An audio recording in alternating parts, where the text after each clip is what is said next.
BFM Business, vos placements, nos conseils, BFM Bourse, avec Guillaume Sommerer. Nous sommes lundi, c'est vrai, mais la consolation, c'est que la famille, du coup, se réunit. C'est la famille BFM Bourse de 16h30 à 17h. Julie Cohen-Horton et Julien Marion, bonjour à tous les deux. Bonjour Guillaume, bonjour Julien.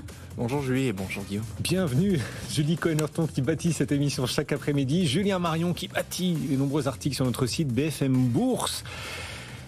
C'est pour aujourd'hui ou pas le record? On est à combien là sur le CAC 40? 7552 points, on est à 28 points du plus haut absolu. C'est le plus haut ça, non Non, on est à 28 points là en dessous. Oui pardon, je veux dire c'est le plus haut de la séance. Oui, on est au plus haut, oui, exactement, on accélère, bien vu, on est au plus haut de la séance. Pardon. Oui, non mais je crois qu'on est à 7000, il reste plus grand chose, c'est à 7580 81, si c'est pas aujourd'hui, ce sera demain ou le jour d'après, ou le jour encore d'après, mais oui on va les taper, les plus hauts ça paraît probable maintenant.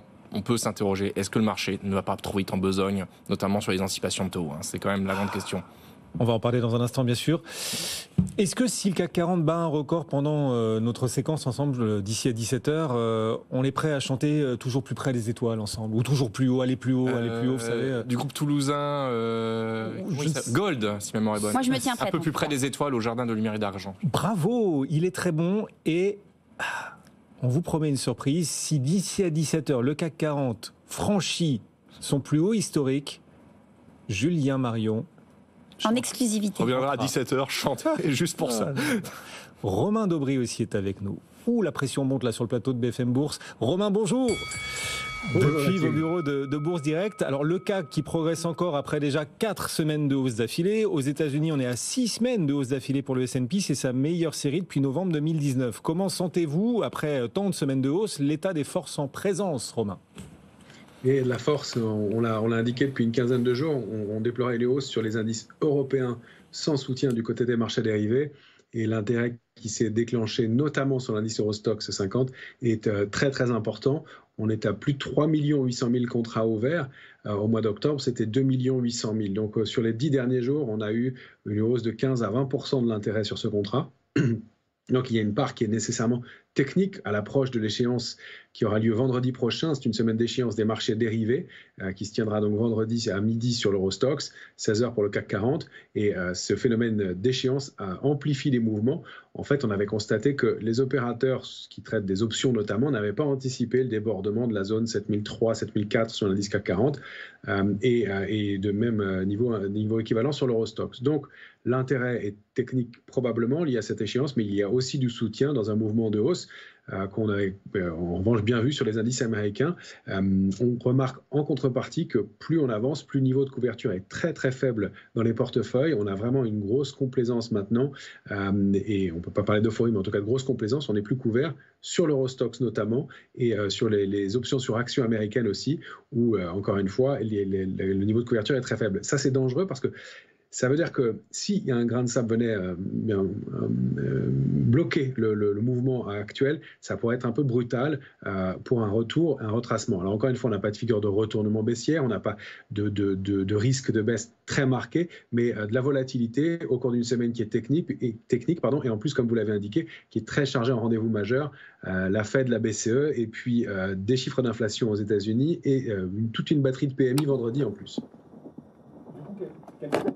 J'avais pas allumé le bon micro, pardon. Quels sont les prochains seuils du coup sur le CAC 40? Alors on le disait, on a ce record en ligne de mire à l'horizon, là-bas, au loin, 7005. Il faut battre combien? 7581,26 points. C'est ça le record du CAC 40. Est-ce que c'est un seuil technique en soi? Est-ce qu'un record constitue forcément un seuil technique ou est-ce qu'ils sont ailleurs les prochains seuils? Ça se joue au point près, c'est sûr que ce sera important. Il se trouve que sur le futur CAC 40 qui vaut 7557 points à l'instant, la grosse résistance, c'est 7591 points. Donc vous voyez dans un mouchoir de poche, oui. Sachant qu'il y a le phénomène technique lié au taux, mais le 7591, c'est la borne haute du grand trading range sur lequel le CAC 40 a évolué entre 7199 et 7200 points. Dans lequel on avait évolué de mars à septembre et qu'on a réintégré récemment.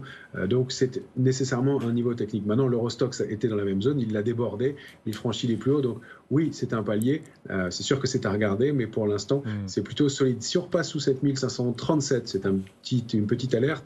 7491 ensuite, mais il n'y a pas d'alerte majeure et notre alerte de court terme elle est bien plus basse, c'est 7393 points. Après on peut chercher des extensions par duplication des trading range, il y a 7630 et pourquoi pas 7689 points à regarder si on va aller un peu plus haut.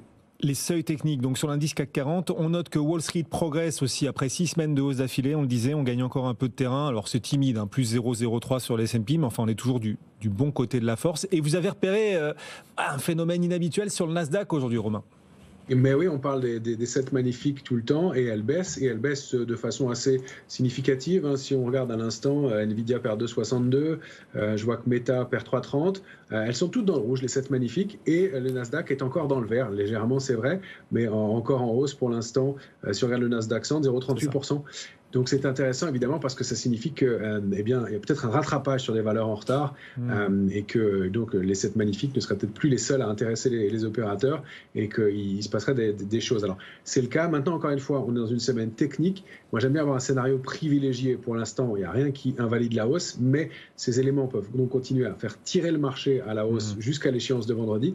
Alors, on peut avoir des contre-pieds aussi à la rupture de certains niveaux techniques liés à ce phénomène d'échéance. Ce qui est important de regarder, c'est que cet intérêt qui a été construit sur les marchés dérivés en général, on va voir s'il est reconduit sur les mois suivants ou si c'était juste technique et quelle proportion va être reconduite. Encore une fois, moi je pense que c'est à cheval entre les deux, mais il y a des choses fortes qui se mettent en place et si on trouve du relais sur les indices américains, évidemment le mouvement pourrait se poursuivre, bien sûr. Le Nasdaq 100 qui résiste donc à une baisse assez nette effectivement cet après-midi des 7 magnifiques. Est-ce le début d'un passage de témoin, le début d'une phase éventuellement de surperformance pour les valeurs en retard? Intéressant, on continuera d'évoquer cette thématique tout en suivant le Nasdaq. Merci beaucoup Romain Dobré avec nous depuis Bourse Direct cet après-midi. Notre CAC est en forme, donc on le regarde dans les yeux et en direct. Notre CAC, il nous promet toujours le meilleur avenir.